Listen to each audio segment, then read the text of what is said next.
Kahanga-hanga huling salita ni Adan. Inihula niya ang pagbaha kaniyang pinaguhugutan ng kanyang mga anak na magsagawa ng kabutihan. Inihayag niya ang ilang mga iwaga ng buhay. Nangangaming amang si Adan ay makita ng kanyang wakas ay malapit na. Tinawag niya ang kanyang anak na si Seth na pumaroon sa kanya sa yungib ng mga kayamanan at sinabi niya sa kanya, "O Seth,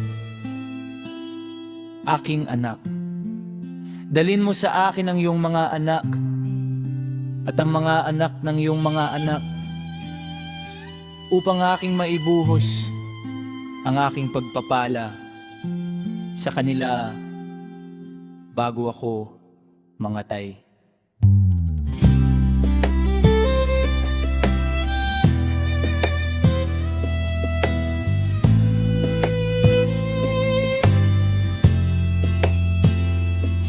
Nang marinig ni Seth ang mga salitang ito mula sa kanyang amang si Adan, umalis siya sa kanyang tabi, nagbuhos ng isang baha ng luha sa kanyang mukha at tinipon ng kanyang mga anak at ang mga anak ng kanyang mga anak at dinala sila sa kanyang amang si Adan. Ngunit nang sila'y makita ng aming amang si Adan sa kanyang paligid, siya'y nanangis dahil sa kanyang paghihiwalay sa kanila. At nang makita nila siyang umiiyak, silang lahat ay umiyak na magkakasama at nagpatira pa sa harap niya na nagsasabi, "Paano ka mahihiwalay sa amin o aming ama? At paano kakatagpuin ka ng lupa at ikukubli ka sa aming mga mata?" Gayon sila na nagoy ng labis at ng mga katulad na salita.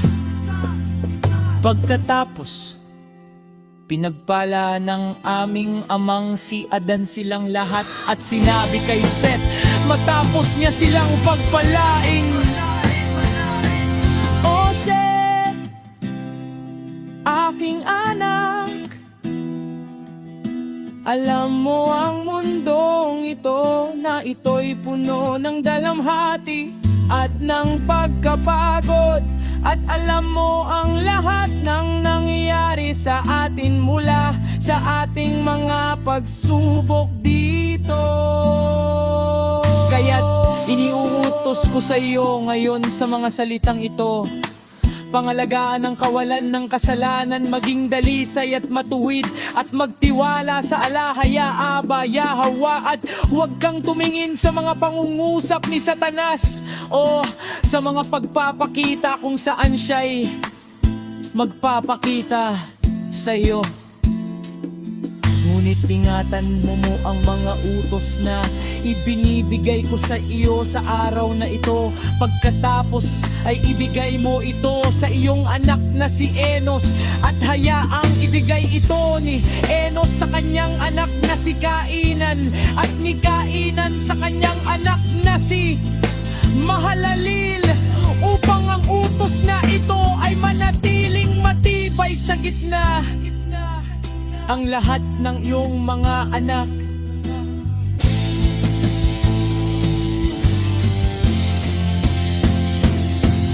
O Seth, aking anak, sa sandaling ako'y mamatay, kunin ninyo ang aking katawan at balutin ito ng mira, anoes at kasya, at iwanan ako rito sa yungib ng mga kayamanang ito, kung saan narito ang lahat ng wanatandang ito na ibinigay sa atin ng Alahaya mula sa halamanan. O aking anak, sa dakong huli ay darating ang isang baha at lulunurin ang lahat ng mga nilalang, at mag-iiwan lamang ng 8 kaluluwa.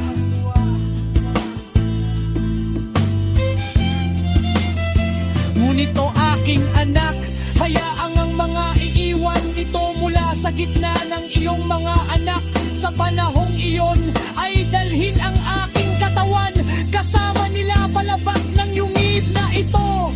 At kapag kanila itong nakuha, hayaang utos sa kanyang mga anak na ilagay ang aking katawan sa 100 hanggan. Saang baha ay tumila at sila'y lumapas sa daong.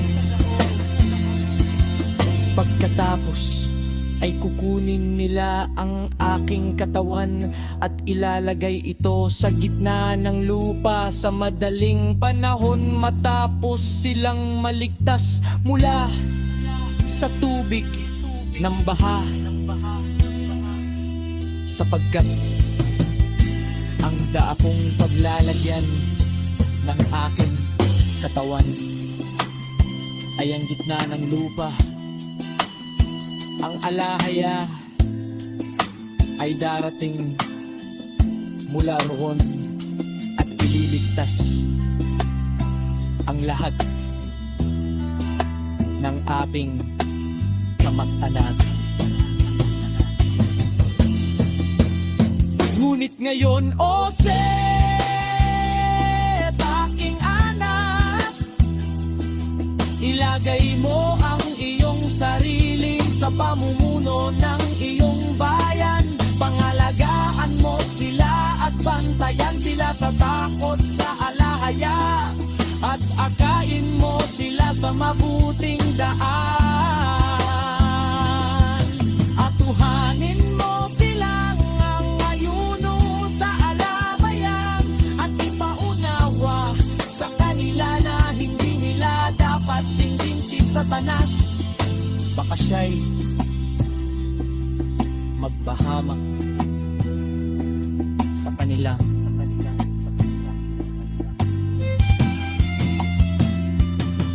Pagkatapos, muli, ibukod mo ang iyong mga anak at ang mga anak ng iyong mga anak mula sa mga anak ni Cain.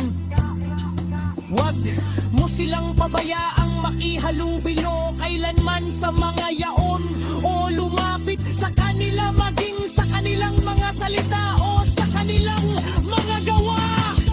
Pagkatapos, pinababa ni Adan ang kanyang pagpapala kay Set at sa kanyang mga anak at sa lahat ng mga anak